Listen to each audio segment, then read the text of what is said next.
এই মোবাইলের প্রচন্ড আসক্ত যেগুলো, এদের ব্রেনে কোনো কাজ করে না, এরা প্রতিবন্ধী। হ্যাঁ, বাস্তব। এরা কোনো পাক নাফাক, ভদ্রতা, আখলাক, উচিত অনুচিত বোঝেন। এর কথা আমি হুজুর তোর আব্বাও যদি বল, আমার মোবাইল ছাড়া জীবনে আমার আর কিছু নাই, আমার কোনো মা নাই, বাবা নাই, আমার কোনো আল্লাহ নাই, রাসূল নাই, আমার কোনো হুজুর নাই, আমার কোনো ইমাম নাই, আমার কোনো ধর্ম নাই, আমার কোনো ইসলাম নাই, আমার কোনো কোরআন নাই, আমার একটাই আমার নারী, ছবি, উলঙ্গ দৃশ্য, জিনা, ব্যভিচার, অশ্লীলতা, বেহায়াপনা, উল্লাস, মদ, জুয়া, এই জীবন, এই জীবন।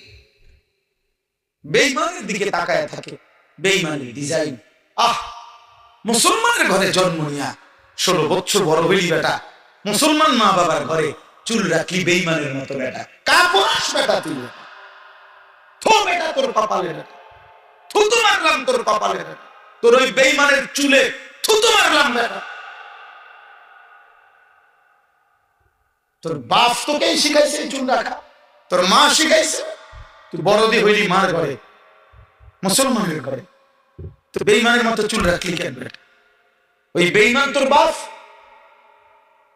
ওই বেঈমান তোর চাচা, ইউরোপের ফুটবল খেলোয়াড় হয় তোর বাপ বলে, তাহলে সে তার মতো চুল রাখবে কেন? কোন ইহুদি মহিলা, সিনেমার নর্তকী যদি কোন মুসলমান মেয়ের লেবাস, পোশাক, সাজগোজের জন্য তার পছন্দ হয়, ওই নারী, ওই মেয়ে কাপুরুষ, অপদার্থ ছাড়া, চরিত্রহীনা ছাড়া আর কিছু হইতে পারে। আল্লাহ রাসূল বলছে, যে নারী চলতি পথে তার আতর, পারফিউম, সুগন্ধি, সেন্ট যদি কোন পুরুষের নাকে লাগে, খোদার কসম আল্লাহর নবী বলছে, ওই নারী ফাহিয়া জানিয়া, ব্যভিচারী, ব্যভিচারী, ব্যভিচারী। শুধু যদি সেন্টের ঘ্রাণ, পারফিউম যদি কোন পুরুষের নাকে লাগে, আইয়ুমা ইমরাআতিন ইস্তাতারাত ফামাররাত আলা কওমিন লিয়াজিদু মিন রিহিহা ফাহিয়া জানিয়া।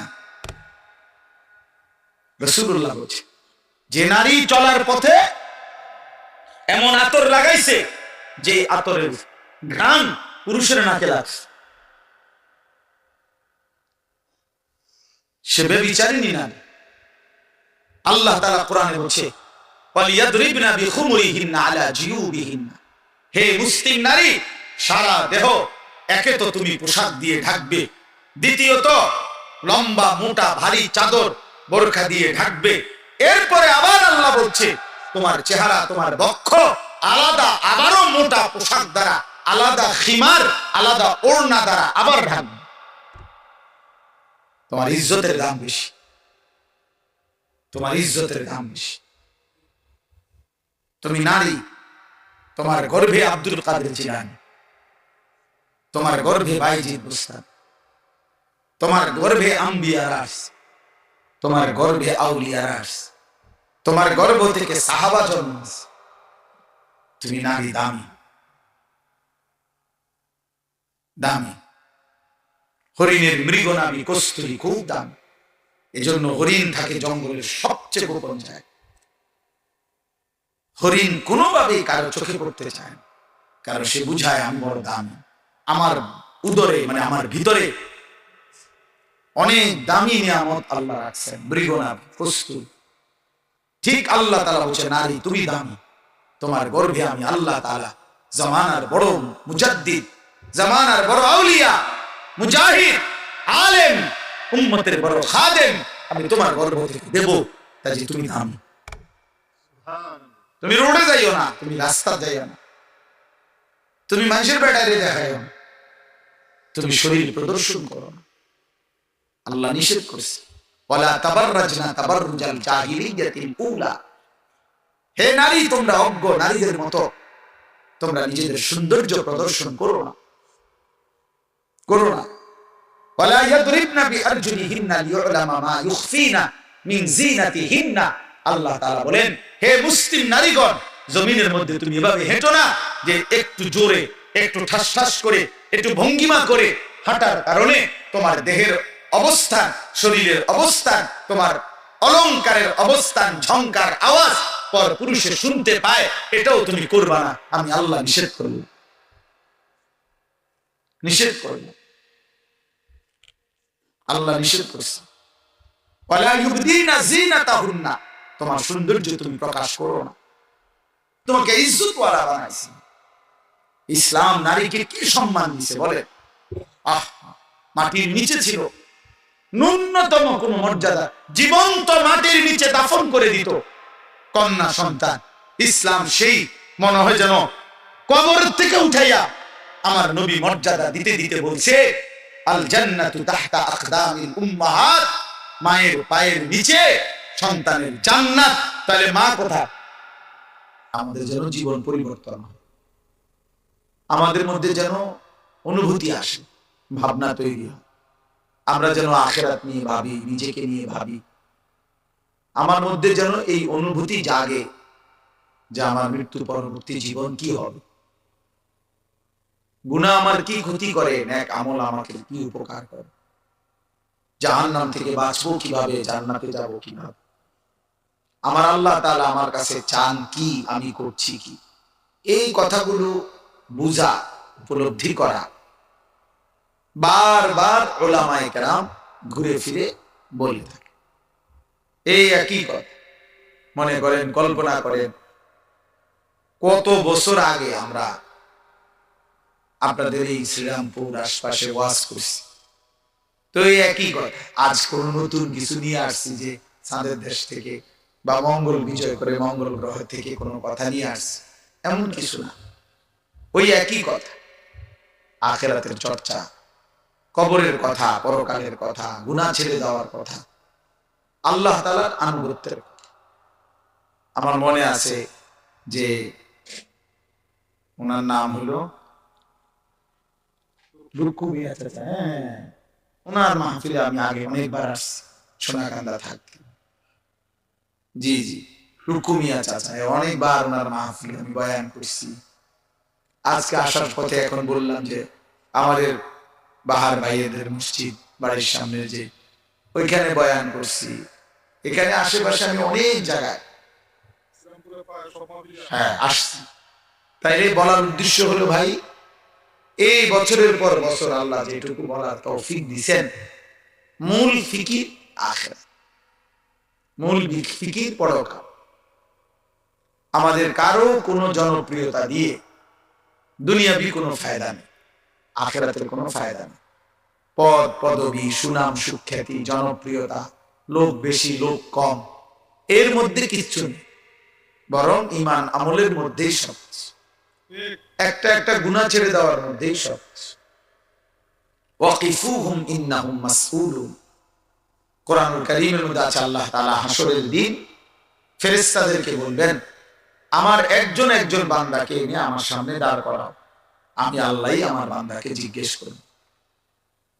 তাইলে একজন একজন করে আল্লাহ তাআলা আমাদের প্রত্যেককে জিজ্ঞেস করবে, ইমাম সাহেবকেও, মুসল্লিকেও, বক্তা শ্রোতা সকলকে, পীর মুরিদ সকলকে, সকলকেই আল্লাহ তাআলার সামনে হিসাবের মুখোমুখি হইতে হবে। জিন্দেগীর আমলনামা হাতে নিতে হবে, সারা জীবনের কর্তব্য, করণীয় কর্মকাণ্ড আল্লাহ তাআলা আমাদের হাতে তুলে দিবেন।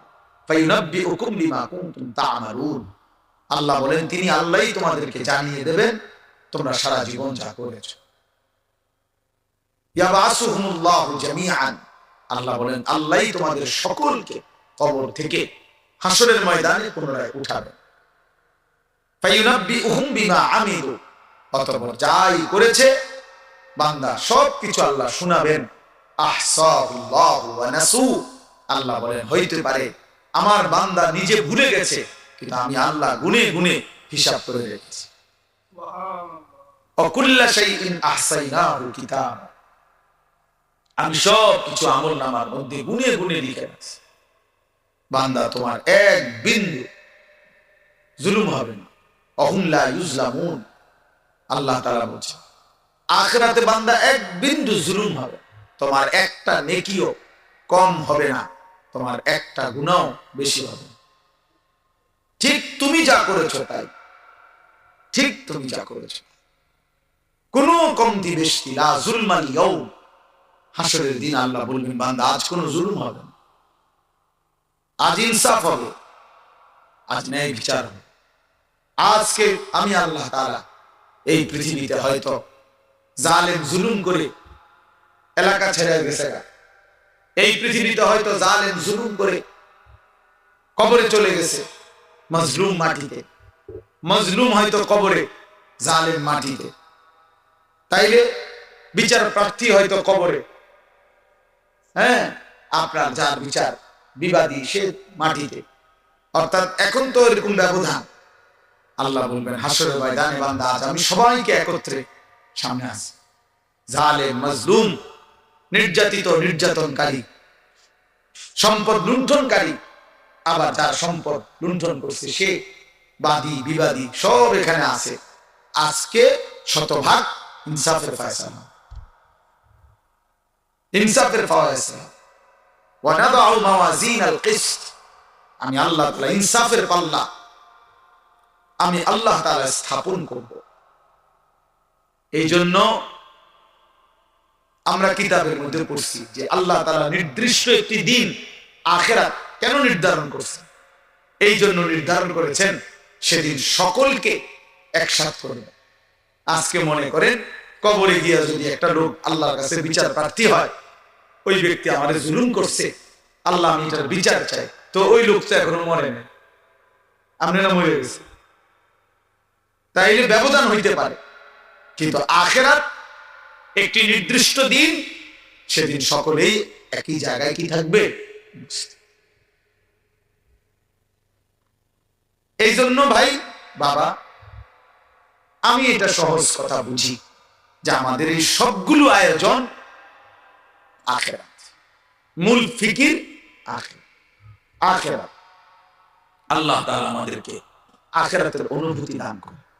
তোমরা যে সমস্ত কিশোর ছেলে আল্লাহ চেনো না, রাসূল চেনো না, নামাজ চেনো না, বন্দেগী চেনো না, হালাল হারাম চেনো না, পাক নাফাক বোঝো না, মনে রাখো বাবা, আমি আবারও বলছি, শুরুতে একবার বলছি এই কথা, এই যে অসংখ্য ছেলে আছো তোমরা পাক নাফাক বোঝো না, মানে পেশাব পায়খানার পরে ইসলামী শরীয়ত যেভাবে পবিত্র হইতে বলছে তুমি সেভাবে হও না।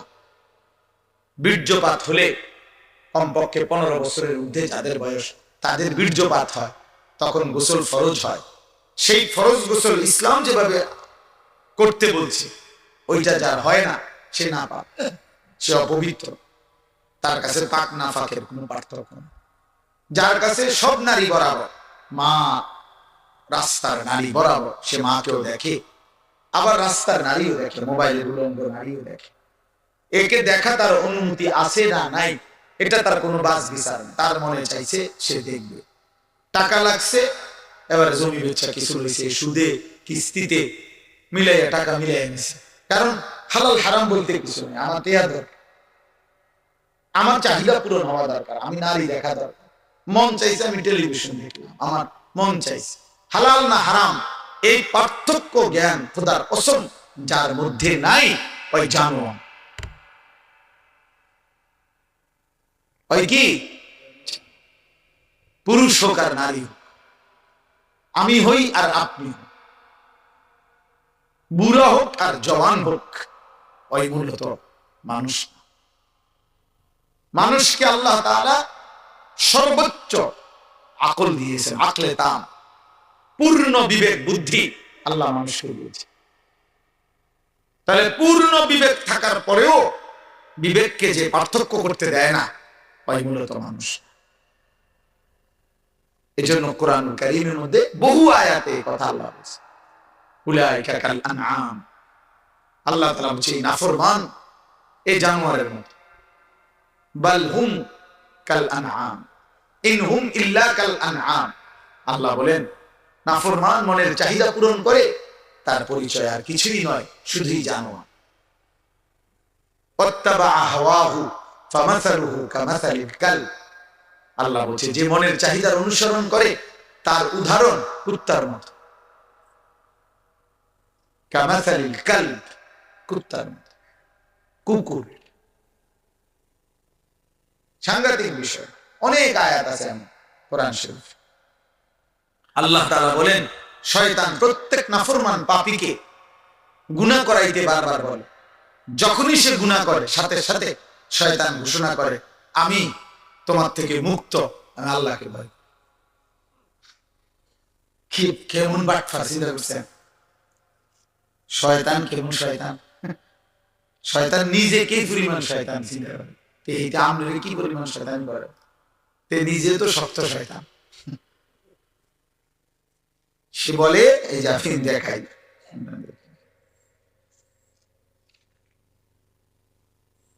এইখানে আছে কামাতালি শাইতান। আল্লাহ তাআলা বলেন ইয ক্বালা লিল ইনসানি কফুর, শয়তান যখন মানুষকে বলে আল্লাহর নাফরমানি করো, ফালাম্মা কাফারা, যখনই সে নাফরমানি করে, ক্বালা ইন্নী বারীউম মিনক, সাথে সাথে বলে আমি তোমার থেকে পবিত্র, আমি তোমার লগে নাই। ইন্নী আখাফুল্লাহ রাব্বাল আলামিন, তারে আকাম করাই আবার তে নিজে পায় আমি আল্লাহরে ভয় করি। কি মন ডাকায় চিন্তা করছেন? তারে দিয়ে চুরি করাইয়া এখন এইতে কয় না আমি চুরি করতাম না, আল্লাহরে ভয় করি, তুমি করো। ফাকানা আকিবাতাহুমা আন্নাহুমা ফিন-নারি খালিদাইন ফিহা, আল্লাহ বলেন আমি আল্লাহ বলে দিলাম শয়তান এবং তার অনুসারী উভয়ের পরিণতি অনন্তকালের জাহান্নাম। ওয়াযালিকা জাযাউয যালিমিন, আর এটাই জালেমের প্রতিদান। অতএব এটা বুঝতে শিখো, বাবারাও বুঝতে শিখেন, পর্দার আড়ালের যারা মা বোন আছেন বুঝতে শিখেন, বুঝতে শিখেন। সবাই সবার জায়গায় খামখেয়ালি করবেন, আলাদা আলাদা। এই ছেলে, এই বেটা, এই সাদা জ্যাকেটওয়ালা, তোমারে বলছি তুমি এখানে বসে না হাসা বাইরে চলে যাও, ওঠো এখান থেকে বেটা, ফালতু কোথাকার। তোমারে শুনতে কেউ জোর করছে নাকি বয়ান? এদিকে দিছে তোমার চাই বুঝছি না। হ্যাঁ বেটা, ভাত খাইয়া বড় হয়েছি, চিড়া খাইয়া না। আমি আগেই বললাম না আমার তো জনসমর্থন দরকার নেই, একজনও খামখেয়ালি করবে না, বললাম যার কষ্ট হয় আমি তো অনুমতি দিছি, চলে গেলে কোনো আপত্তি নেই, কোনো সমস্যা নেই। আমি সেই মানুষ যে মানুষ 4 জন মানুষের সামনে বয়ান করছে, আমার কথা আমার মনে আছে না? আমি 10 জন মানুষের সামনে বয়ান করছি, আমি ঘড়ির ঘন্টায় 4 ঘন্টা টানা বয়ান করছি, আলহামদুলিল্লাহ। হ্যাঁ, কাজেই এটা কোনো বিষয় না, এটা কোনো অসুবিধা না। আল্লাহর কথা ভাইয়া মনোযোগ দিতে হবে। গাফেল 1000 বছরেও তার জীবন বদলায়। এই ছেলে পেলে অনেক ছেলে তোমরা আছে, অভিভাবকের খামখেয়ালির সুযোগ পেয়ে তোমরা নিজেকে মুক্ত, স্বাধীন, আজাদ মনে করছো। এর মূল কারণ হলো অভিভাবকের গাফলত। অভিভাবক কিছুই বলে না, যার ফলে ছেলেটা নিজের মতো হাসে, নাচে, লাফায়, ফুর্তি করে, মন চাইলে নাচ দেখে, নর্তকী দেখে, জিনা ব্যভিচারের দৃশ্য দেখে, অসৎ বন্ধুদের সাথে আড্ডা দেয়, কি বলে, কি করে, কি খায়, কোথায় চলে, কি দেখে। আমার তো অনেক আফসোস, এমন যুবক আছে আপনাদের, এমন অনেক কিশোর ছেলে একসাথে বসে এমন উলঙ্গ ছবি দেখে, কোন কুত্তাও এটা দেখে। এমন বিশ্রী কথা বলে, কোন কুত্তার জবান দিয়া এত নোংরা কথা বের হয়। একজন মনে করে মন চাইছে একটা লাথি দিয়ে লাইছে, একটা শার্ট ধরে টান দিয়ে লাইছে, মানে পাগলামি আর কি। কারণ অভিভাবক নাই, যে কেউ যে টানে টেনে ধরবে এমন কেউ নেই, কেউ যে ফেরাবে এমন কেউ নেই। ছেলে ছেলের মতো, মেয়ে মেয়ের মতো, মেয়ের নিজের কাছে যেটাই পছন্দ হয় ও ওইটাই পড়ে, ওইটাই তার সাজ। তাইলে তার বাবার কি দরকার ছিল? স্ত্রী যদি নিজের মতোই সাজে তো স্বামীর কি দরকার ছিল? স্বামীর কি দরকার ছিল? জীবন মানে যদি যৌন চাহিদা পূরণ হয়, তার বিবাহের কি দরকার ছিল? এটা তো পথে ঘাটেই পূরণ করা যায়, পথে ঘাটেই পূরণ করা যায়। তা আল্লাহ তাআলা একটা বিবাহ, একটা পরিবার, একটা সম্বন্ধ, এই সব কিছু দিয়েছেন এই জন্য যে এটা শুধু যৌন চাহিদা পূরণ নয়, লজ্জাস্থানের চাহিদা পূরণ নয়, বরং এটা জীবন গঠন, একটা পরিবার গঠন। এটা একটা পরিবার হবে, এই নারী পুরুষ স্বামী স্ত্রী একত্র হবে। এটা শুধু আপনার যৌন চাহিদা না, বরং এর মধ্যে একটা পরিবার, একটা বংশ, একটা সংসার, একটা আগামী প্রজন্ম, এইভাবে একটা সিলসিলা নতুন করে চালিয়ে। আমার মা আমার বাবা, তো তাদের সম্বন্ধ, তো তার বরকতে আমরা 5 ভাই আলেম দ্বীন, 3 বোন দিনদার স্বামীর কাছে বিবাহ দেওয়া হয়েছে। 5 ভাই 3 বোনের বর্তমানে 30-34 জনের মতো ছেলে মেয়ে সব মাদ্রাসায় পড়তেছে। তো সেটা ওই বাবা মার কঠিন সিদ্ধান্ত ছিল। তাহলে একটা জেনারেশন, একটা ফ্যামিলি। হযরত ইব্রাহিম আলাইহিস সালাম আল্লাহর ঘর কাবা পুনর্নির্মাণ করে ইসমাঈলকে সাথে নিয়ে বাবা পুত্র মিলে দোয়া করছে, আল্লাহ আপনি আমাদেরকে ওয়ামিন যুররিয়াতিনা উম্মাতাম মুসলিমাতাল লাক। অনেকগুলো দোয়া, এর মধ্যে এটা একটা দোয়া যে আল্লাহ কিয়ামত পর্যন্ত আমাদের বংশধারায় আপনি এমন মানুষ রাখবেন যারা আপনার আনুগত্যশীল মুসলিম, এমন জাতি কিয়ামত পর্যন্ত আমার ফ্যামিলিতে রাখি। 30 বছর পরে, 50 বছর পরে, 70 বছর পরে যেন আমার ফ্যামিলি হারিয়ে না যায়, যে আর কেউ আল্লাহ চিনে না, আর কেউ সেজদা দেয় না, আর কেউ মসজিদে যায় না, আর কেউ রবের কোরআন চিনে। এই পৃথিবীতে হাজারো লক্ষ মানুষের ফ্যামিলি, খোদার কসম, এমন আছে 70 বছর পরে, 50 বছর পরে, 30 বছর পরে ওই ফ্যামিলির আর কেউ আল্লাহ চিনে, আর কেউ নামাজ পড়ে না। হয়তো দাদা নামাজ পড়তো, হয়তো দাদার বাবা নামাজ পড়ত। আমাদের ইন্ডিয়ার একজন বড় বুজুর্গ আওলাদে রাসূল সৈয়দ আরশাদ মাদানী হযরত একবার এটা বলছিলেন, এক দেশে সফরে গিয়ে একটি ছোট্ট গ্রামের পাশে ওনারা গাড়ি থামাইয়া নামাজের ওয়াক্ত হইছে, তো নামাজ পড়ছেন। তো নামাজ যখন রাস্তার পাশে রুমাল বিছাইয়া ওনারা 4 জন যখন নামাজ পড়ছেন, তো ওই রাস্তার পাশের বাড়ির ভিতর থেকে একজন বৃদ্ধা নারী, 90-92 বছর বয়স্কা নারী, বুড়া মানুষ, লাঠি ভর দিয়ে ওনাদের কাছে এসে জিজ্ঞেস করছে যে তোমরা এটা যা করলা এখন কি করলা এটা? তো ওনারা বুঝায় বলছেন যে এটা আমাদের রবের প্রার্থনা, ইবাদত, নামাজ। তখন ওই বৃদ্ধা নারী চোখের পানি ফেলে কাঁদা বলছে, ওনার ওই আল্লাহওয়ালা বলছেন যে ওই বৃদ্ধা নারী চোখের পানি ফেলে বলছে, তোমাদের এই দৃশ্য দেখে আমার মনে পড়তেছে ছোট্টবেলায় আমি যখন পিচ্চি ছিলাম, আমার দাদি নানিরা এরকম করত। আমার দাদি নানিরা এমন করতেন। আজ সময়ের ব্যবধানে তারা ভুলে গেছে, ওই চিনতেছে না নামাজ কি। মনে করেন 60 বছর, 50 বছর, যখন 30 বছর যখন কোন ফ্যামিলিতে হালাল উপার্জনের কোনো কথা হয় না, তো একদিন সব হারাম করবে। একদিন নাতি ফুল সবে বুঝবো যে সুদের ব্যবসা, কিস্তির ব্যবসা, বাটপাড়ির ব্যবসা, এটাই জীবন। এটাই একটা ছেলে যদি 40 বছর, 30 বছর, 20 বছর জন্মের পর থেকে সে যদি ছোট্টবেলায় বুঝ হওয়ার পর থেকেই দেখে তার বাপ, দাদা, চাচা, ভাই সব বিড়ি সিগারেট খায়, এই ছেলেটা বুঝবে এটাই জীবন। একটা মেয়ে যদি বুঝ হওয়ার পর থেকে দেখে তার মা বেপরদা, চাচার লগে কথা কয়, বাসুরের সাথে কথা বলে, যে কোনো মানুষের লগে কথা কয়, রাস্তাঘাটে চলাফেরা করে, তো খোদার কসম ওই মেয়ে এটাই শিখবে যে এটাই জীবন, এটাই জীবন। এই জন্য আজকে আমি প্রথম আপনাদের কাছে এই বালিকা মাদ্রাসা মুসলমানের মেয়েদেরকে দিন শিখায়, মুসলমানের ছেলেদেরকে আলাদা দিন শিখায়। এই ব্যবস্থাপনা আমাদের হক্কানি রব্বানি উলামায়ে কেরামের। যে মুসলমানের কন্যা আলাদা দিন শিখবে, মুসলমানের ছেলে আলাদা দিন শিখবে, যেন কোন পর্যায়ে কোনোভাবে গুনার কোন স্পর্শ যেন না। কারণ ছেলে মেয়ের, নারী পুরুষের নির্দিষ্ট সময় একত্র হওয়া বিবাহের মাধ্যমে, এটা আল্লাহ তাআলার এমন চূড়ান্ত এমন একটা নিয়ামত। এই নিয়ামতের বরকতে প্রজন্মের পর প্রজন্ম, যদি আব্দুল কাদের জিলানীর বাবা মা একত্র না হতেন তো জামানার এই আউলিয়া কোত্থেকে আসত?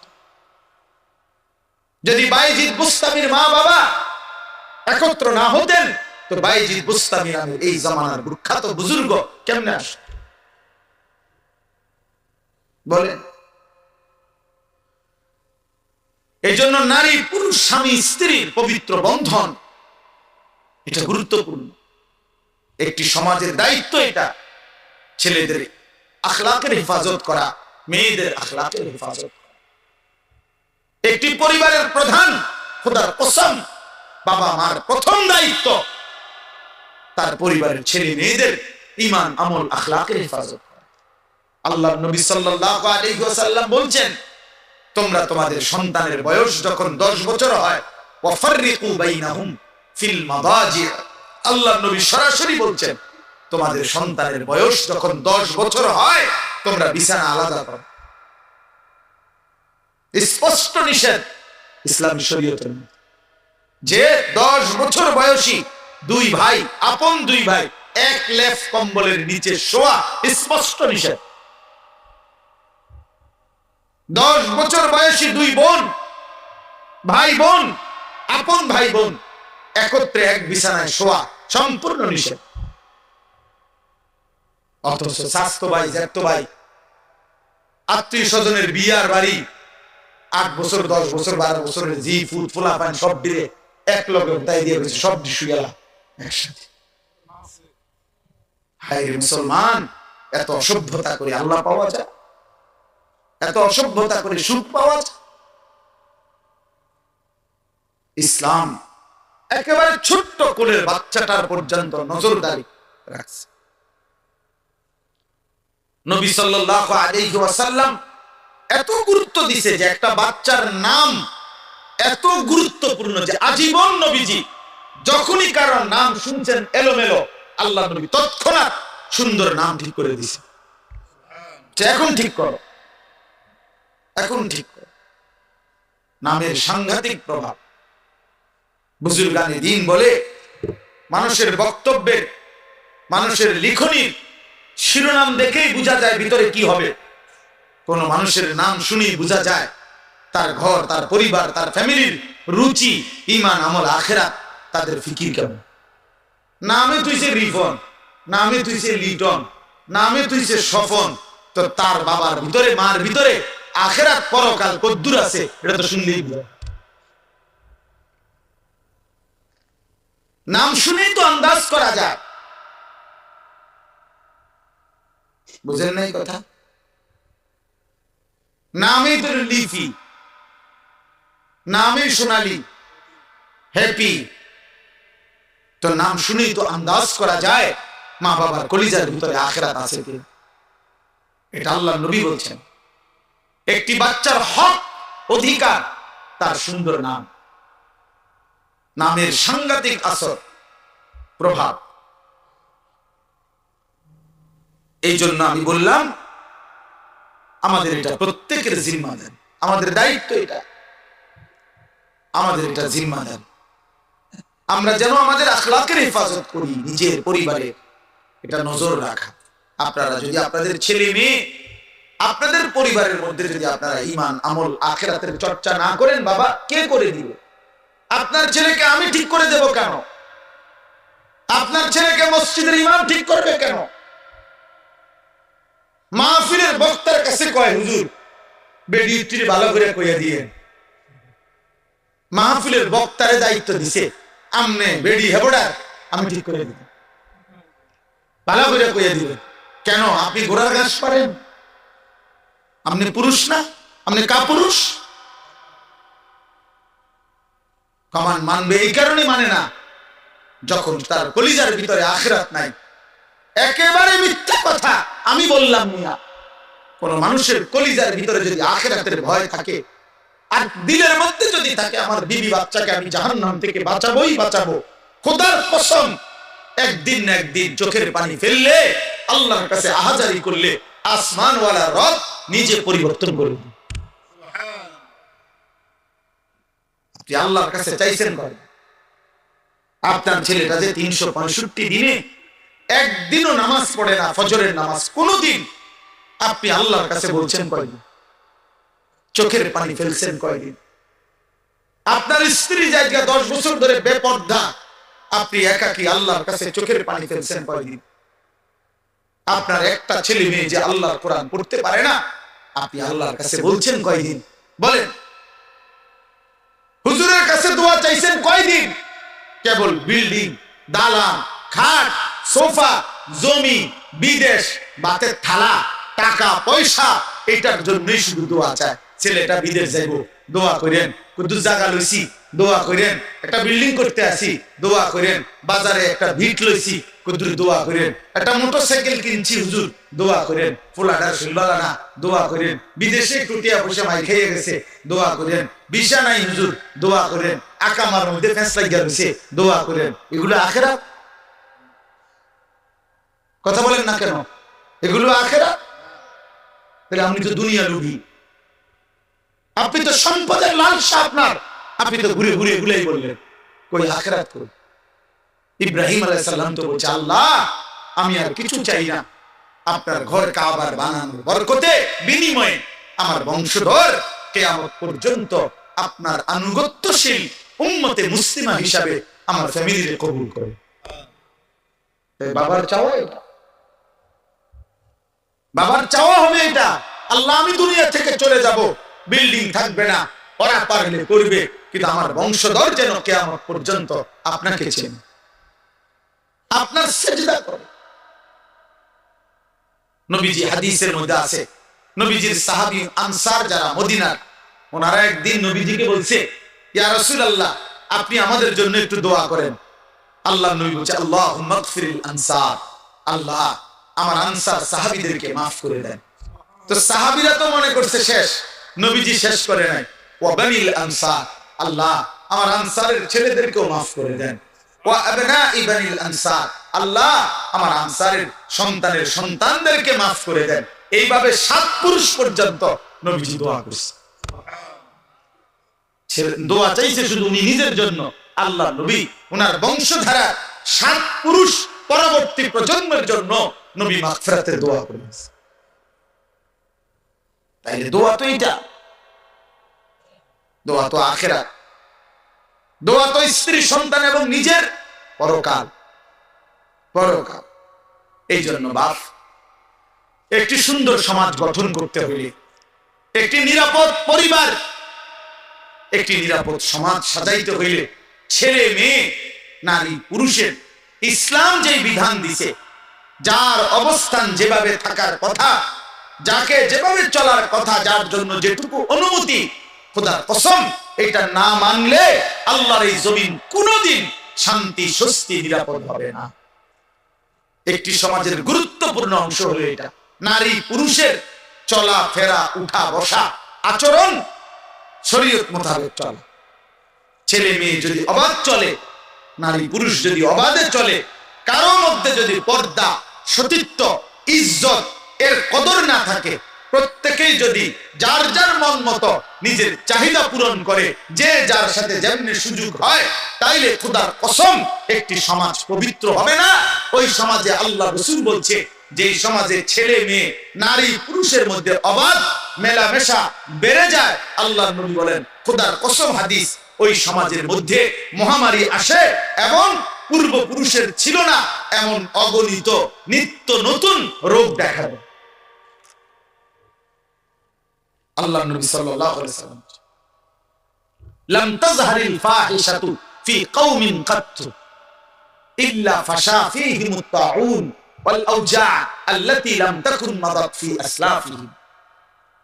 মহামারী দেখা, কুলের বাচ্চা মাত্র মায়ের পেট থেকে বের হইছে, এই বাচ্চা ডাক্তার এমন রোগ বলে যেটা পৃথিবী কোনোদিন শুনেনি। মাত্র পেটের বাচ্চা বাইর হইছে, মাত্র বাচ্চাটা এমন বাচ্চাও এখন হাজার হাজার রোগাক্রান্ত। আহারে কি আশ্চর্য! মায়ের গুনাহ, বাবার গুনাহ, এই সমাজের গুনাহ, আমাদের গুনাহ। নালে এই মাসুম বাচ্চার তো কোনো গুনাহ নেই। আছে কোনো গুনাহ? আমাদের গুনাহ, আমাদের পাপ আমাদের বাচ্চার জীবন অস্থির করে দিচ্ছে। এই জন্য আজকে আমি যে সূরাটা পড়ছি, আমার মূল বক্তব্য এই কথাটা বোঝানো আপনাদের কাছে। এই একজনই বুঝে, একজনই বুঝে। এই বালিকা মাদ্রাসা আলাদা, ছেলেদের মাদ্রাসা আলাদা। মুসলমানের কন্যা দিন শিখবে আলাদা, মুসলমানের মেয়ে ছেলে দিন শিখবে আলাদা। নারী পুরুষের শরীয়তের যে সীমারেখা, এটা যেখানেই লঙ্ঘন হবে সেখানেই ইনসান আর ইনসান থাকবে না, পশু হয়ে যাবে, পশু হয়ে যাবে। এই জন্য ইসলামী শরীয়তের মধ্যে সবচেয়ে কঠোর, কোন মুসলমানদের উপরে, মুসলিম সমাজে ইমানদারদের যত পাপ আছে, এই সমস্ত পাপের মধ্যে সবচেয়ে ভয়ানক ইসলামের শরীয়তে, কোরআনে, আল্লাহর বিধানে সবচেয়ে ভয়ানক শাস্তি হলো জিনা এবং ব্যভিচারের শাস্তি। ইসলামের এই বিধানের চাইতে কঠোর শাস্তি অন্য কোনো আমলে নাই, বিধানে নাই। বুঝছে? ইসলামে যত শাস্তি আছে তার মধ্যে ব্যভিচারের শাস্তি, নারী পুরুষ ছেলে মেয়ের অবাধ মেলামেশা, এটার শাস্তি সবচেয়ে জঘন্য। এই জন্য আসমানের নিচে জমিনের উপরে মুসলমানের দ্বারা হতে পারে সবচেয়ে জঘন্য পাপ কোনটি? জিনা, ব্যভিচার। ব্যভিচার আল্লাহ তাআলা এটা কোনোভাবে মেনে নেয়। হাদিসের মধ্যে আছে, আমি যে হাদিস পড়ছি, মা মিন আহাদিন আগিয়ারু মিনাল্লাহ আন ইয়াজনিয়া আবদাহু আও আন তাজনিয়া আমাতাহু। নবীজি বলেন, আল্লাহ তাআলা সবচেয়ে বেশি গুসা হয় জমিনের কোন পাপে? আল্লাহ বলেন, কোন পুরুষ যখন, নবী বলেন, কোন পুরুষ যখন জিনা করে, কোন নারী যখন জিনা। আজকে আপনাদের এই ছেলেদেরকে জিজ্ঞেস করেন যে বাবা, আল্লাহকে সাক্ষী রেখে বলো, এই মুশরিক বেঈমানের মতো এই ফ্যাশনেবল চুল তুমি রাখছো কারে দেখাইতে? গরুরে দেখাইতে না ছাগল রে, না বুড়া মানুষের দেখাইতে? বলবে তার কলজা ছিঁড়ে আপনি বের করলে দেখবেন কোন মেয়েকে দেখাইতে। আর কোন কারণ, আর কোন কারণ নাই, আর কোন কারণ। এই সমস্ত ছেলে যুদ্ধ করে মাত্র 16 বছর বয়স, রাতভর দিনভর সারাটা দিন এই মোবাইলে আসক্ত, মোবাইলটা ছাড়তে চায় না।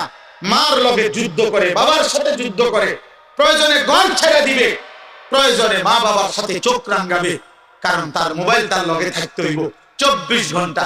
তার জিজ্ঞাসা করেন, তার কলিজাটা খুলে দেখেন, তার কলিজাটার ভিতরে নারীর আসক্তি, জিনার ব্যভিচারের আসক্তি, সারা রাত উলঙ্গ ছবি আর নর্তকী দিনভর দেখার জন্য এই হাইওয়ান 24 ঘন্টা মোবাইল ব্যবহার।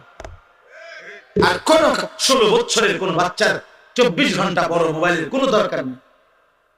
18 বছরের একটা ছেলের এত লম্বা টাইম মোবাইলের দরকার নেই। বলে পড়ালেখার কাজ আছে, তো পড়ালেখার কাজ রাত 12টার পর থেকে সকাল 8টা পর্যন্ত তোর কোন পড়ালেখা? ওই সময় জমা দে তোর বাপের কাছে। এটা হ্যাঁ, এখন বেলে আমি জমা দিলাম, এখন জমা দে, তোর মায়ের কাছে জমা দে। ওই প্রয়োজনে মারে গুলি করব,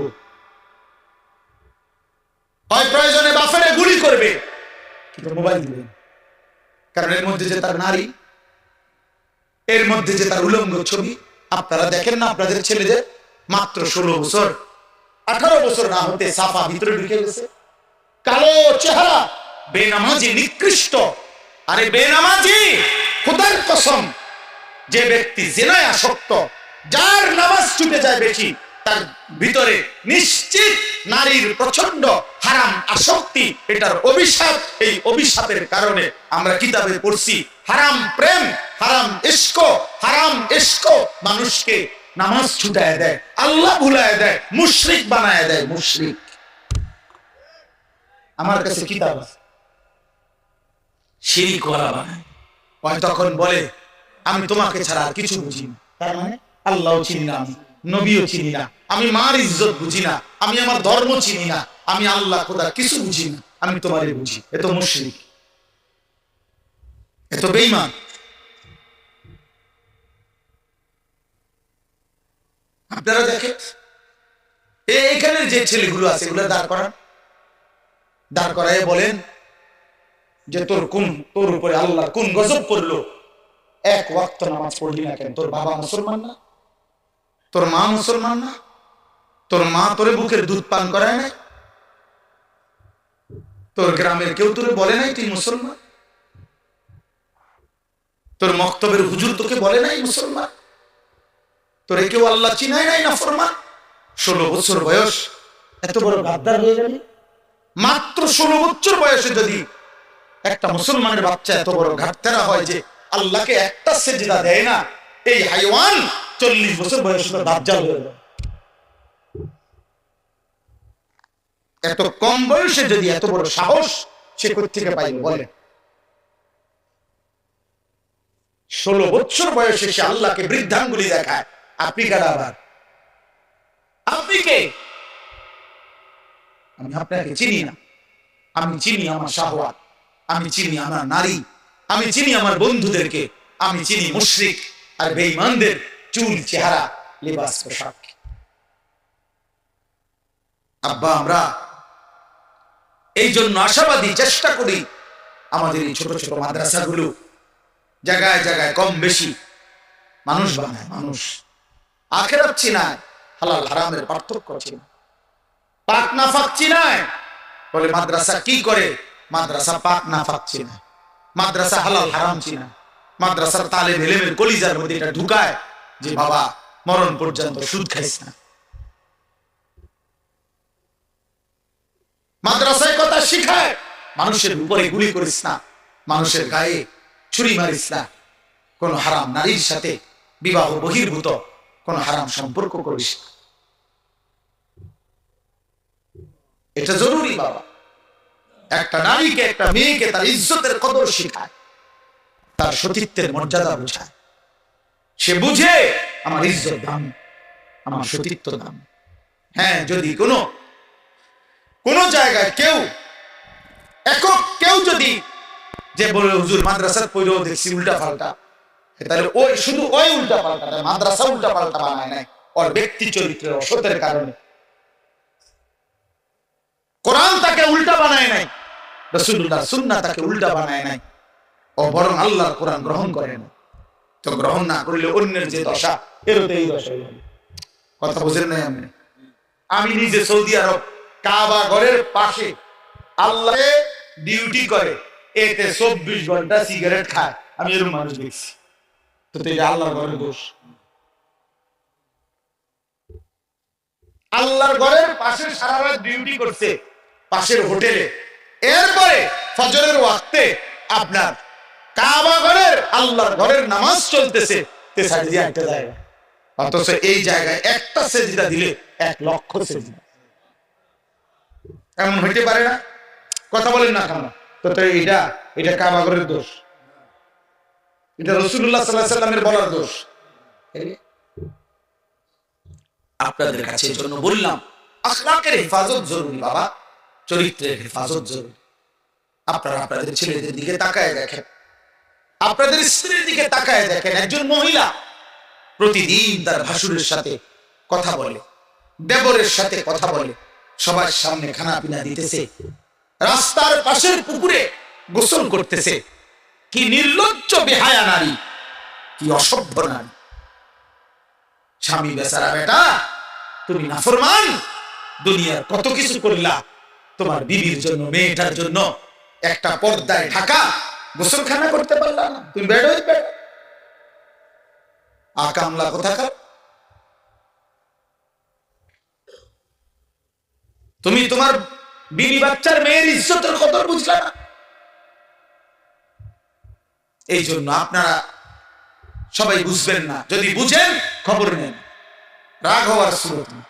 সারাটা দেশের হালাত খুঁজেন, কি পরিমাণ এখন প্রতিদিন এখনকার খবর হলো এত বেশি পরিমাণ পরকিয়া সারাটা দেশে। অর্থাৎ মহিলার স্বামী আছে, অন্য পুরুষে আসক্ত, পুরুষটার স্ত্রী আছে, কিন্তু তে অন্য মহিলায় আসক্ত। প্রতিদিন এই খুন, মার্ডার, হত্যা হচ্ছে এই অসভ্যতা। গত 3 দিন আগে আমি নিজে পত্রিকায় পড়ছি, বাংলাদেশে উনি রিপোর্টার লিখছে যে বাংলাদেশে গত 1 বছরের ব্যবধানে গত 10 বছরের চাইতে বেশি HIV আক্রান্ত, এইডস আক্রান্ত রোগীর সংখ্যা গত 10 বছরের চাইতে বেড়ে গেছে। ওই দেখেন এই বেয়াদব, দেখেন কাকে বলে, মানুষকে বলে না, ছাগলের বলে, কোনো খবর নাই, সে তার কাছে আছে। এই হলো গাদ্দার, এই হলো আহাম্মকদের। বললাম না আমি, এটা এই মোবাইলের প্রচন্ড আসক্ত যেগুলো, এদের ব্রেনে কোনো কাজ করে না, এরা প্রতিবন্ধী। বাস্তব, এরা কোনো পাক নাফাক, ভদ্রতা, আখলাক, উচিত অনুচিত বুঝেন। এর কথাটা আমি, হুজুর তোর আব্বাও যদি বল, আমার মোবাইল ছাড়া জীবনে আমার আর কিছু নেই, আমার কোনো মা নাই, বাবা নাই, আমার কোনো আল্লাহ নাই, রাসূল নাই, আমার কোনো হুজুর নাই, আমার কোনো ইমাম নাই, আমার কোনো ধর্ম নাই, আমার কোনো ইসলাম নাই, আমার কোনো কোরআন নাই, আমার একটাই আমার নারী, ছবি, উলঙ্গ দৃশ্য, জিনা, ব্যভিচার, অশ্লীলতা, বেহায়াপনা, উল্লাস, মদ, জুয়া, এই জীবন, এই জীবন।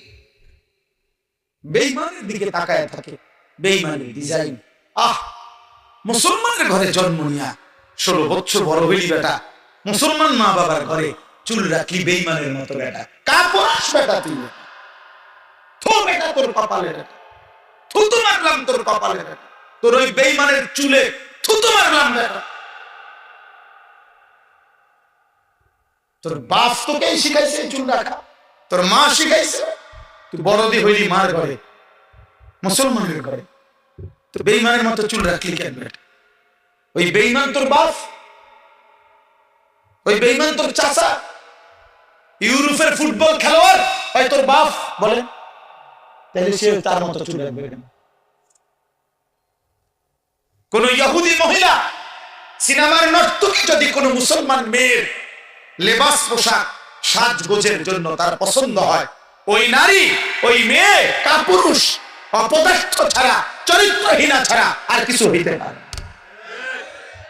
আল্লাহ রাসূল বলছে, যে নারী চলতি পথে তার আতর, পারফিউম, সুগন্ধি, সেন্ট যদি কোন পুরুষের নাকে লাগে, খোদার কসম, আল্লাহর নবী বলছে ওই নারী ফাহিয়া জানিয়া, ব্যভিচারী, ব্যভিচারী, ব্যভিচারী। শুধু যদি সেন্টের ঘ্রাণ, পারফিউম যদি কোন পুরুষের নাকে লাগে, আইয়ুমা ইমরাতিন ইস্তাতারাত ফামাররাত আলা কওমিন লিয়াজিদু মিন রিহিহা ফাহিয়া জানিয়া। রাসূলুল্লাহ বলেন, যে নারী চলার পথে এমন আতর লাগাইছে যে আতরের ঘ্রাণ পুরুষের নাকে লাগছে, সে ব্যভিচারিণী নারী। আল্লাহ তাআলা কোরআনে বলছে, ওয়ালিয়াদরিবনা বিখুমুরিহিন্না আলা জিয়ুবিহিন্না, হে মুসলিম নারী, সারা দেহ একে তো তুমি পোশাক দিয়ে ঢাকবে, দ্বিতীয়ত লম্বা মোটা ভারী চাদর, বোরকা দিয়ে ঢাকবে। এরপরে আবার আল্লাহ বলছে, তোমার চেহারা, তোমার বক্ষ আলাদা, আবারও মোটা পোশাক দ্বারা, আলাদা খিমার, আলাদা ওড়না দ্বারা আবার ঢাকবে। তোমার ইজ্জতের দাম বেশি, তোমার ইজ্জতের দাম বেশি। তুমি নারী, তোমার গর্ভে আব্দুল কাদের জিলানী, তোমার গর্ভে বাইজিদ বুস্তামি, তোমার গর্ভে আম্বিয়ারা আসছে, তোমার গর্ভে আউলিয়ারা আসছে, তোমার গর্ভ থেকে সাহাবা জন্মাচ্ছে। তুমি নারী দামি, দামি। হরিণের মৃগনাভি কস্তুরী খুব দাম, এজন্য হরিণ থাকে জঙ্গলের সবচেয়ে গোপন জায়গায়। হরিণ কোনোভাবেই কারো চোখে পড়তে চায় না, কারণ সে বুঝায় আমি বড় দামি, আমার উদরে মানে আমার ভিতরে অনেক দামি নিয়ামত আল্লাহ রাখছেন, মৃগনাভি, কস্তুরী। ঠিক আল্লাহ তাআলা বলছেন, নারী তুমি দামি, তোমার গর্ভে আমি আল্লাহ তাআলা জামানার বড় মুজাদ্দিদ জামানার বড় আউলিয়া, মুজাহিদ, আলেম, উম্মতের বড় খাদেম আমি তোমার গর্ভ থেকে দেব। তাই তুমি নাম, তুমি রোডে যাইও না, তুমি রাস্তা যাইও না, তুমি মানুষের বেটারে দেখাইও না, তুমি শরীর প্রদর্শন করো না। আল্লাহ নিষেধ করেছে, ওয়ালা তাবাররাজনা তাবাররুজাল জাহিলিয়াতিল উলা। হে নারী, তোমরা অজ্ঞ নারীদের মতো তোমরা নিজেদের সৌন্দর্য প্রদর্শন করো না, করো না। ওয়ালা ইয়াদরিবনা বিআরজুলিহিন্না লিউলামা মা ইউখফিনা মিন যিনাতিহিন্না। আল্লাহ তাআলা বলেন, হে মুসলিম নারীগণ, জমিনের মধ্যে তুমি এভাবে হেঁটো না যে একটু জোরে, একটু ঠাস ঠাস করে, একটু ভঙ্গিমা করে হাঁটার কারণে তোমার দেহের অবস্থান, শরীরের অবস্থান, তোমার অলংকারের অবস্থান, ঝংকার আওয়াজ পর পুরুষে শুনতে পায়, এটাও তুমি করবা না। আমি আল্লাহ নিষেধ করব, নিষেধ করব। আল্লাহ নিষেধ করছে, ওয়ালা ইউবদিনা যিনাতাহুন্না, তোমার সৌন্দর্য তুমি প্রকাশ করো না। তোমাকে ইজ্জতওয়ালা বানাইছে ইসলাম। নারীকে কি সম্মান দিছে বলে? মাটির নিচে ছিল, ন্যূনতম কোন মর্যাদা, জীবন্ত মাটির নিচে দাফন করে দিত কন্যা সন্তান।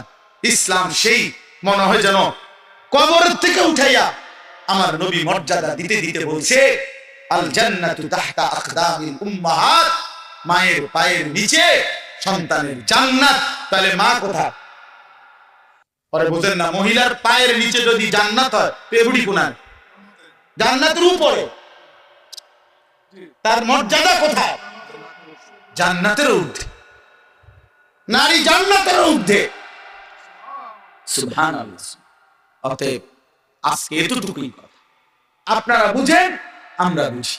আমাদের এই বালিকা মাদ্রাসা, আমাদের ছেলেদের মাদ্রাসাগুলো, আমরা আখিরাত শিখাই, আমরা চরিত্র শিখাই, আমরা আখলাক শিখাই, আমরা ঈমানের হেফাজত করতে বলি, আমরা আখলাকের হেফাজত করতে বলি। আল্লাহ আমাদেরকে বুঝ দান করেন, আল্লাহ আমাদেরকে কবুল করে নেন। দেখেন, এবার আমি যেটুকু আয়াত পড়ছি, এবার শুধু তরজমাটুকু শুনেন, তাইলে কথা শেষ। কোরআনুল কারীমের 18 নম্বর পারা, 24 নম্বর সূরা, সূরা নূর। এই সূরা আল্লাহ তাআলা কি বলছে শুনেন, অত্যন্ত গুরুত্বপূর্ণ কোরআনের সূরা। আল্লাহ তাআলা বলেন, বিসমিল্লাহির রহমানির রহিম। কথা বলো না, কথা বলো না। আল্লাহ তাআলা বলেন, এই দেখেন, 3টা আয়াত পড়ছি মাত্র, 18 নম্বর পারা, 24 নম্বর সূরা। সহজ, আপনি বুঝবেন সহজ কথা। আল্লাহ তাআলা বলেন, সূরাতুন আনজালনাহা, এই সূরাটি আমি আল্লাহ নাজিল করেছি। পুরো কোরআন কে নাজিল করছে? এই সূরাটা কে নাজিল করছে? তো আল্লাহ এরপরও আবার বলছে, এই দেখো, এই সূরাটা কিন্তু আমি নাজিল করছি, আমি আল্লাহ নাজিল করছি। কামকেলি করো না। আমি আল্লাহ, আমি তোমার রব, আমি তোমার সৃষ্টিকর্তা, আমি তোমার হিসাব গ্রহণকারী, আমি কিন্তু ফয়সালাকারী। ওয়া ফারাদনাহা, এই সূরার বিষয়টা হালাল হারাম যা বলছি এখানে, এটা আমি ফরজ করেছি। এই সূরার বিধান আমি ফরজ করেছি। 3 নাম্বার, ওয়া আনজালনা ফিহা আয়াতিন বাইয়িনাত, আমি আল্লাহ এই সূরার মধ্যে আমার বিধান স্পষ্টভাবে, কোন রকমের লুকোচুরি, কোন রকমের নয় ছয় নাই, আমি স্পষ্ট আমার বিধান আমি নাজিল করেছি। লাআল্লাকুম তাযাক্কারুন, কেন? যেন তোমরা উপদেশ গ্রহণ করতে পারো। কি করতে পারো বলে? উপদেশ গ্রহণ। এখন এতগুলো ভূমিকা বলে আল্লাহ কি বলছে এরপরের আয়াত দেখেন, আয-যানিয়াতু ওয়াজ-যানি ফাজলিদু কুল্লা ওয়াহিদিন মিনহুমা মিআতা জালদা। এইটাই বলছিলাম, কোন ছেলে মেয়ে যদি ব্যভিচার করে, জিনা করে, আল্লাহ বলেন ব্যভিচারিণী নারী এবং ব্যভিচারী পুরুষ যদি অবিবাহিত হয়, তাহলে তাদের উভয়কে 100 করে চামড়ার চাবুক দিয়ে বেত্রাঘাত করো। ইসলামের কঠোর শাস্তি। আল্লাহ বলেন, ওয়ালা তাখুযকুম বিহিমা রাফাতুন ফি দীনিল্লাহ ইন কুনতুম তুমিনুনা বিল্লাহি ওয়াল ইয়াউমিল আখির। আল্লাহ বলেন, যদি আল্লাহরে মানো, আখিরাতকে মানো, তাইলে এই শাস্তি কার্যকর করতে গিয়ে এক বিন্দু দয়া মায়া দেখাবা। এই সমাজ থেকে অশ্লীলতা মুক্ত করা, ব্যভিচার মুক্ত করা, নারী পুরুষ ছেলে মেয়ের অবাধ মেলামেশা, এটার থেকে একটি সমাজকে বাঁচানো খোদার কসম আল্লাহর এত কঠোর বিধান যে আল্লাহ বলেন এই বিধান কার্যকর করতে এক বিন্দু দয়া মায়া দেখাবেন। এটা সব সাংঘাতিক কথা। এটাই আমরা এই জন্য বলি, আজকে ছেড়ে দিছেন আপনার, বললাম না ছেলে পেলেদের অভিভাবকদের কোনো খবরই নাই। উনি বুঝে, সব বুঝে, তার পোলাটা যে নষ্ট হয়ে গেছে ওটা বুঝে, চেহারা দেখলে তো বুঝা যায়। মানুষের চিহ্ন নাই, আল্লাহ খুদার চিহ্ন নাই, হালাল হারামের চিহ্ন নাই, আখিরাতের কোনো ভয় নাই, এটা বুঝাই তো। কে না বুঝে, কে না বুঝে? 18 বছর 16 বছরের ছেলেটা রাতভর মোবাইল দিয়ে কি করে এটা বুঝে না কে? মেয়েটা মাত্র 14 বছর 16 বছর 18 বছরের মেয়েটা 1 ঘন্টা লাগাইয়া সাইজা গুইজা বিভিন্ন রকমের পারফিউম ব্যবহার করে কত রঙ রসে কত রূপে সাইজা রাস্তায় বের হয়। আপনি বুঝেন না বাবা, আপনার মেয়েটা কারে দেখাইতে বিল্লাহ রাস্তায় গেছে, আপনি সিরা খান, আপনি বুঝেন না? আপনি বুঝেন না? আল্লাহ তাআলা বলছেন ছেলে কিংবা মেয়ে যদি অবিবাহিত হয়, তারা যদি ব্যভিচার করে তাদেরকে 100 চামড়ার চাবুক দিয়ে বেত্রাঘাত করে।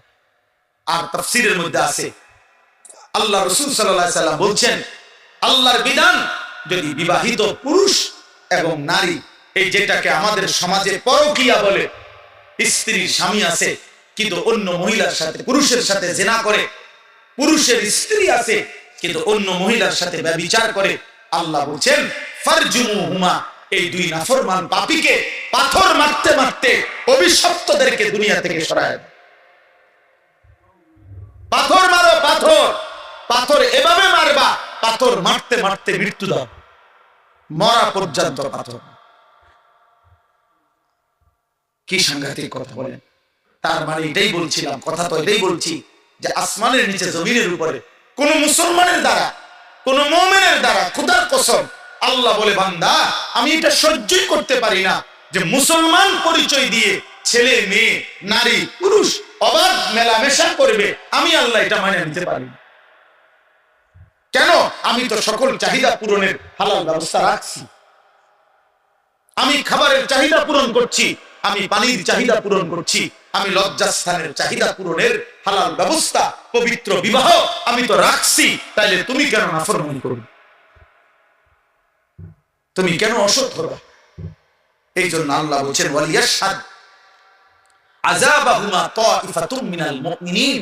আল্লাহ বলেন ব্যভিচারী যারা, ছেলে মেয়ে অবিবাহিত হোক আর বিবাহিত হোক, তাদের শাস্তি যখন কার্যকর করা হবে ইসলামী খেলাফত, তখন যেন অবশ্যই ইমানদারদের বড় একটা গ্রুপ উপস্থিত থাকে, লোক সম্মুখে প্রকাশ্য দিবালোকে এই শাস্তি কার্যকর করতে, যেন বাকিরা ভয় পায়, যেন বাকিদের কলজা শুদ্ধা কাঁপে যে পাথর মাইরা মাইরা ফেলবে, 100 চামড়ার চাবুক দিয়ে বেত্রাঘাত করবে।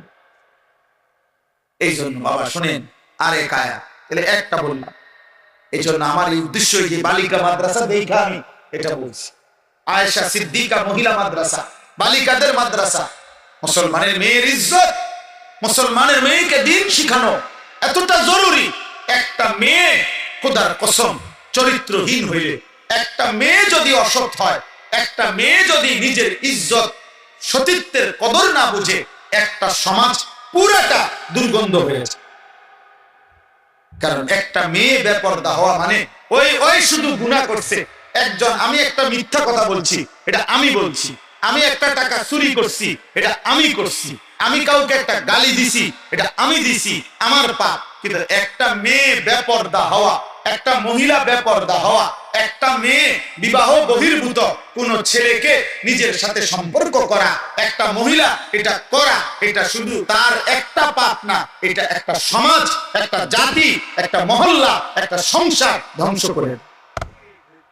শুধুমাত্র সে নষ্ট হয় না, ছেলেটাকে নষ্ট করে দেয়, পুরুষটাকে নষ্ট করে দেয়, এই বংশটা আজীবনের জন্য কলঙ্কিত হয়। তাফসীরের মধ্যে লিখছে পরবর্তী বংশধর পর্যন্ত এই কলঙ্ক বয়ে বেড়ায়, তোর বাবা অসৎ ছিল, তোর মা চরিত্রহীন। অথচ ওই বাচ্চা হয়তো পাপ করে নাই, কিন্তু ওই অসভ্য মা বাবার কারণে এই বাচ্চাটাও কি হয়, কলঙ্কিত হয়, সাফার করতে হয়। এই জন্য আল্লাহ তাআলা বলেন কোনোভাবে ব্যভিচারের কোন পরিবেশ মুসলমানের সমাজে হইতে পারবে না, মুসলমানের সমাজে হইতে পারবে। এরপরে শুনেন আশ্চর্য হাদিস, নবীজি বলছেন মান জানা ওয়া শারিবাল খামরা নাযা আল্লাহু মিনহুল ঈমান কামা ইয়াখলাউল ইনসানু আল কামিসা মিন রাসিহি। সাংঘাতিক কথা এটা। নবীজি বলছেন কেউ যখন ব্যভিচার করে, জিনা করে, নারী পুরুষ অবাধ মেলামেশা করে এবং মদ পান করে, এই তিন জিনিস সব সময় একসাথে থাকে। যেখানে নারী, হারাম নারী, সেখানে মদ আছে, সেখানে গান আছে। যেখানে গান বাদ্য আছে, সেখানে মদ আছে, সেখানে নারী আছে। যেখানে মদের আড্ডা, সেখানে নারীরও আড্ডা, সেখানে গানেরও আড্ডা। এই জন্য আমরা সবসময় বলি বাদ্য গান কোন নামে জায়েজ না। বাদ্যযন্ত্র গান, এই গান বাদ্য ধর্মের নামে, ভক্তির নামে, আউলের নামে, বাউলের নামে, ফাউলের নামে, বাটপারের নামে, কোন নামে জায়েজ না। গান বাদ্য হারাম। গান বাদ্য কি? ধর্মের নামেও হারাম, অধর্মের নামেও হারাম। সিনেমাত গাইলেও হারাম, আবার ভক্তিমূলক গাইলেও হারাম। হারাম হারাম, সাফ কথা, হারাম। যেখানেই বাদ্য বাজে, খোদার কসম, সেখানেই শয়তানের আওয়াজ বাজে। এটাই হাদিস। না না, এটা হাদিস তো, এটা কোরআনের আয়াত। সাউতুশ শাইতান আল গিনা ওয়াল মাজামিন। গান বাদ্য হলো শয়তানের আওয়াজ, শয়তানের আওয়াজ, শয়তানের আওয়াজ। হ্যাঁ, শয়তানের আওয়াজ। সাউন্ড বক্স, বিয়ে শাদীর মধ্যে যারা গান বাজায়, এই অসভ্য জোয়ান বুড়া, এগুলা সবগুলা হইল মূলত দুনিয়া লোভী। এরা বুঝছে বেড়া বেড়ি রিতালান হইল মূল মাকসাদ। আর কি কিসের আখিরাত, আর কি বাজা বেড়া ডেক্সেট বাজা, তোরাও নাচ, বেড়া বেড়িও নাচ। হ্যাঁ, কয় এত ফ্যান্ডেল আলগা করার এত টাইম, কই বেড়ি বেড়ে বেড়ি খানা কদ্দুর এক লগে হইয়া খাইয়া লাইব, এত তান তো আইও না চাই। হ্যাঁ, এমতিকা কোম্পানিগঞ্জ 20 মিনিটের রাস্তা, এত গাড়ি আলগা করার দরকার নাই। এক হাইয়েসের ভিতরে বেড়া বেড়ি সাপ দিয়ে বইয়া লাও সবাই। আরে ভত কদ্দুর উদা 20 মিনিটের রাস্তা, 20 মিনিটের গুনাহ না। আর কি তাইলে হালকা ফিডা দিব সামান্য, 20 মিনিটের গুনাহ আর ফিডাটাই কি তা? 20 মিনিটের জাহান্নাম আর কদ্দুর, এত হালকা একটা সুবানি দিয়া ফিডাই লেবেন। হ্যাঁ, খামখেয়ালি আখিরাত, খামখেয়ালি আমরা মনে করি আখিরাত। আহা, নাউযুবিল্লাহ। এটা কঠিন কথা হোক, কিন্তু এটা মনে রাখতে হবে। জিনা ব্যভিচারের পরিবেশ তো আল্লাহর নবী কি বলছেন? যে জিনা করে, মদ পান করে, বাবা শুনেন, নবীজি বলছেন আল্লাহ তাআলা তার অন্তর থেকে ঈমান এভাবে খুলে ফেলে, আহা, মানুষ যেমন তার শরীর থেকে জামা খুলে ফেলে। কোন মানুষ যেমন তার শরীর থেকে জামা খুলে ফেলে, জিনা এবং মদ পান করিলে আল্লাহ তার কলিজা থেকে ঈমান খুলে ফেলে। বলেন বলেন, কোন মেয়ে, কোন ছেলে, কোন স্বামী, কোন স্ত্রী, কোন পুরুষ মহিলা, তার দ্বারা যদি এই ব্যভিচারের কোন পরিবেশ হয়, কি হবে? আল্লাহ আমাদেরকে মাফ করে দেন, আল্লাহ আমাদেরকে মাফ করে দেন। আমাদেরকে সত্য কঠিনটাও শুনতে হবে। সুবহানাল্লাহর ফজিলত যেমন শুনতে হবে, আল্লাহর বিধানের কঠিন শাস্তির কথাও কি করতে হবে? কষ্ট হলেও শুনতে হবে। কেউ যদি বাঁচে, একজন যদি বাঁচে থাকে, সর্বশেষ হলো আয-যানি লা ইয়ানকিহু ইল্লা যানিয়াতান আও মুশরিক। এটা মারাত্মক কথা। এই শেষ কথাটা বলি, এই আপনারা যারা এখানে বসা আছেন, পর্দার আড়ালে যে সমস্ত মা মেয়ে আপনারা আছেন, আপনাদের কাছে আমার শেষ কথা, আপনারা যারা ছেলের বাবা, আপনারা যারা মেয়ের বাবা, আপনারা যারা মা মেয়ে আছেন, তোমরা যারা কিশোর যুবক ভাই আছো, তোমাদেরকে বলি, এটা মারাত্মক কথা। আল্লাহ বলছে আয-যানি লা ইয়ানকিহু ইল্লা যানিয়াতান আও মুশরিকা। আল্লাহ বলে যেই পুরুষ ব্যভিচারী, যেই পুরুষ চরিত্রহীন, যেই পুরুষ লম্পট, যেই পুরুষ বিবাহের আগেই কোন মেয়ের সাথে হারাম সম্পর্কে লিপ্ত, খোদার কসম আল্লাহ ওয়াদা দিছে যে ওই বিবাহ করবে যাকে, সে আরেকটা ব্যভিচারিণী নারী হবে অথবা মুশরিক বেঈমান নারী হবে। তোর কপালে পবিত্র কিছু জুটবে, পবিত্র কিছু জুটবে। সেদিন বুঝবা বাবা, সেদিন বুঝবা মা, সেদিন বুঝবা বোন, স্বামী যখন 2 নম্বর হবে, স্ত্রী যখন 2 নম্বর হবে। দুনিয়া কত কঠিন। যার ঘরের বিবি খারাপ, যার ঘরের স্ত্রী চরিত্রহীন, তার আর জাহান্নামের আগুন জ্বলতে হয় না, তার জাহান্নাম ঘরেই জ্বলে। আল্লাহ বলেন ওয়াজানিয়াতু লা ইয়ানকিহুহা ইল্লা জানিন আও মুশরিক। এবং কোন ব্যভিচারিণী খারাপ চরিত্রের মেয়েকে, নারীকে আল্লাহ নিজে বলছে বিবাহ করতে চাইবে না। যে তাকে বিবাহ করবে আল্লাহ বলছে সে হয়তো একটা ব্যভিচারী পুরুষ হবে অথবা একটা মুশরিক পুরুষ হবে। কি সাংঘাতিক কথা কও কামরু, কি ভয়ানক কথা। তোর কপালে কোন পবিত্র স্বামী জুটবে, স্বামী জুটবে। ওয়াহুররিমা যালিকা আলাল মুমিনিন। আল্লাহ বলেন আমি আল্লাহর পক্ষ থেকে ঈমানদার পুরুষের জন্য ব্যভিচারী নারী হারাম করা হলো, ঈমানদার নারীর জন্য ব্যভিচারী পুরুষ হারাম করা। হুররিমা। তাই বলে এই জন্য আজকে রাত গভীরে আমি এতটুকু কথা বলি, আপনাদের মেয়েদেরকে আখলাকের হেফাজত করেন, আপনাদের ছেলের আখলাক হেফাজত করেন, আপনাদের স্ত্রীর আখলাক একজনই মানেন কোনো অসুবিধা নেই, কেউ না মানেন কোনো অসুবিধা নেই, এত সমস্যা নেই। আমার এই পৃথিবীতে আল্লাহর দ্বীন বলে গেছে এমন হাজারো হাজারো ব্যক্তি যাদের হাতে কেউ কালেমা পড়ে নাই, আল্লাহর কথার আনুগত্য করে নাই, তবুও তারা ব্যর্থ না, আল্লাহর কথা বৃথা হয় না। কেউ না মান, কেউ না মান, রবের কথা বৃথা হয়। আমি আপনাদেরকে জন্য বললাম এই গভীর রাতে আমরা, আমার শেষ কথা এটা, আপনারা মনে রাখবেন, এই ছেলেরা বাবা নষ্ট হয়েও না। বাপ, তুমি এখন কোন নারী ছবি, অশ্লীল দৃশ্য, বিবাহের পূর্বে কোন মেয়ের সাথে খারাপ কোন সম্পর্ক করো না বাবা, তোমার জীবনটা জাহান্নামের টুকরা হয়ে যাবে। আমি বললাম আমি তোমার চাইতে বয়স্ক, আমি তোমার চাইতে অভিজ্ঞ, আমি তোমার চাইতে বেশি মানুষের জীবন জানি। কষ্ট পাইবা কোনোভাবে তোমরা, এই ছেলে যে কয়জন আছো তোমাদেরকে বলি চরিত্র হেফাজত করো, অপেক্ষা করো। তোমার মা বাবা তারাও স্বামী স্ত্রী পুরুষ নারী, আল্লাহ তাদেরকে মিলাই দিয়েছে, তাদের ভালোবাসার ফসল তুমি।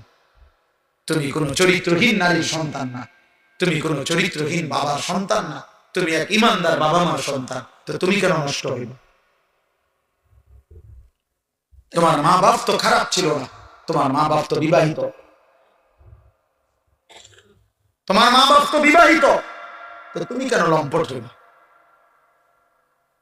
তুমি তো মাকে কলঙ্কিত করবে।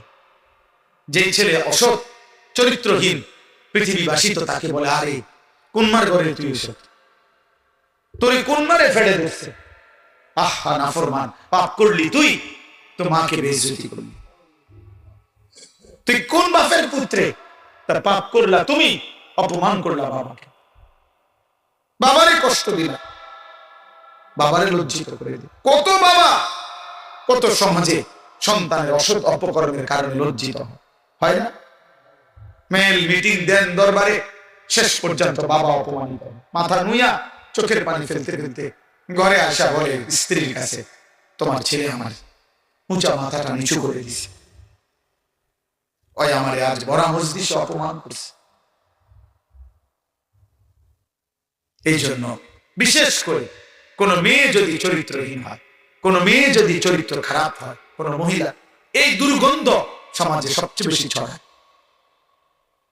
সমাজে ছড়ায়। কাজেই আমরা আপনাদের কাছে বললাম, আপনারা আপনাদের মেয়েদেরকে দ্বীন শেখান, আপনারা আপনাদের ছেলেদেরকে দ্বীন শেখান, আলাদা আলাদা দ্বীন শেখান, আখিরাতের ফিকির করেন। আপনি পারবেন, আপনি সিদ্ধান্ত নেন, আপনারা চেষ্টা করেন। হেদায়েত মূলত আল্লাহর হাতে। কার হাতে? হেদায়েত মূলত কার হাতে? কিন্তু আমাদের দায়িত্ব চেষ্টা। হেদায়েত মূলত কার হাতে? আল্লাহ। হেদায়েত কারো হাতে নাই, আল্লাহর হাতে, শুধু আল্লাহর হাতে। আল্লাহ চাইলে নবীর হাতে বহু লোক হেদায়েত পাইছে, কালেমা পড়ছে। আবার আল্লাহ চান নাই, নবীর হাতে তার চাচা আবু তালেব কালেমা পড়েন। আল্লাহ চাইছেন ইব্রাহিম আলাইহিস সালামের হাতে কত লোক কালেমা পড়ছে। আল্লাহ চান নাই ইব্রাহিম আলাইহিস সালামের হাতে ওনার আব্বা কালেমা পড়েন। আল্লাহ চাইছেন নূহ আলাইহিস সালামের হাতে কত লোক কালেমা পড়ছে। আল্লাহ চান নাই নূহ নবীর হাতে ওনার ছেলে কেনান কালেমা পড়েন। কার ইচ্ছা? মূলত আল্লাহ। অতএব আপনারা প্রত্যেকে ইনশাআল্লাহ দ্বীনকে ভালোবাসেন, আল্লাহকে ভালোবাসেন, চরিত্রের হেফাজত করেন, আখলাকের হেফাজত করেন। আল্লাহর নবী বলছেন কিয়ামতের দিন কারো আমলনামার মধ্যে ওজনে কোন আমল সবচেয়ে বেশি ভারী হবে? আমল সামান্য কিন্তু ভারী হবে অনেক বেশি। আল্লাহর কসম, নবী বলছে উত্তম আখলাক, উত্তম চরিত্র। উত্তম চরিত্রের এক ফোঁটা মিজানের পাল্লায় দিলে এটা নেকিতে ভারী হয়েছে। অনেক ওজন, অনেক ওজন, অনেক ওজন। ইউসুফ আলাইহিস সালাম পৃথিবীবাসীকে দেখাইছে, আমি 10 বছর বয়সে বাড়ি ছাড়া হইছি। আমাদেরকে বলছে, হে যুবক, আমি 10 বছর বয়সে বাড়ি ছাড়া হইছি। আমার বাবারে আমি ছোটবেলা পরে আর দেখি নাই, আমার মারে আর দেখি নাই। আমার গ্রাম, আমার দেশ, আমার সমাজ, আমার চাচা, মামা, ফুফা, খালু কেউ ছিল না। আমি একটা পৌত্তলিক মুশরিক জুলাইখা এবং জুলাইখার স্বামী ছিল মূর্তি পূজক। ওদের ঘরে বড় হয়েছি। আমার ঘরের সবাই মূর্তি পূজা করত। আমি সেই ঘরের চাকর, কৃতদাস ছিলাম, গোলাম ছিলাম। আমি সেই জায়গা থেকেও আমি আল্লাহকে ঠিক মতোই চিনেছি। জুলাইখা যেদিন বলছে অসৎ কর্মের জন্য আমার এখানে বাবা নাই, মা নাই, আমার গ্রামের কোনো মানুষ নাই, চারিদিকে আমার কেউ চেনে না, আমার কোনো বংশের কেউ নাই, আমি যখন তখন ইচ্ছা করলে জিনা করতে পারতাম। আর এই মহিলার ঘরে যদি আমি প্রতিদিনও যাই, পৃথিবীর কেউ আমারে সন্দেহ করবে না, কারণ আমি তো তার গোলাম, আমি তো তার ঘরে যাবই। তারপরে আমি যা ইচ্ছা তাই করতে পারতাম, পৃথিবীর কেউ সন্দেহ করতো না, কারণ আমি তো এই বাড়িতেই থাকি, আমি তো এই বাড়িতেই বড় হয়েছি, আমি তো এই বাড়িওয়ালারই ঘরে থাকি। তাহলে সন্দেহ করার কিছুই ছিল না, কেউ বুঝার কিছু ছিল না। কিন্তু ইউসুফ আলাইহিস সালামকে যখন জুলাইখা বলছে, হাই তালাক, ইউসুফ আমার দিকে আসো, অসৎ কামনা বাসনা চরিতার্থ করো, এই ঘরে দাঁড়িয়ে 25